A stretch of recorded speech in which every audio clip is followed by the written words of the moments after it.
ल गाइस आज फेरि खानु जाँदैछु सुँगुरको खुट्टा हो। सुँगुरको खुट्टा मैले यस्तो मजाले लतक्कै पाक्ने गरी पकाएको छु हो।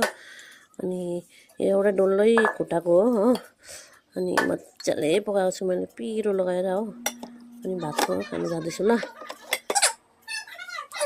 अहिले म यो सिलगढीमा छु हो, बहिनी ज्वाइँकोमा हो। यिनीहरूले त खाँदैन सुँगुरको मासु, त्यही भएर मैले सिस पार्नु अरे हो, मेरो लागि मात्रै ल्याइदिएको। अनि त्यही भएर मैले डल्लै पकाएर चाहिँ मजाले लतक्कै पारेको छु हो। ल स्टार्ट गरेँ अब, खाएँ ल फर्स्ट बाइट। खुट्टाको मासु त यस्तो मजाले पाकेको छ, चपाउनु पनि परेको छैन, मजाले छुट्टिँदैछ उयोबाट हो, हड्डीबाट। तर यो हड्डीले चाहिँ पुरा डिस्टर्ब गर्छ, हड्डी हुन्छ नि बेसी खुट्टामा, अनि हड्डीले चाहिँ पुरा डिस्टर्ब गर्छ के खाँदाखेरि।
अनि कि म चाहिँ खानुमा यति बिजी भएँ, भरे मोबाइलमा त स्टोरेज फुल भएर पनि स्टप भइसकेछ हो। मेरो मोबाइलमा खालि स्टोरेज फुल हुन्छ नि त, अनि कति डिलिट गर्दा गर्दा हुन्छ हो।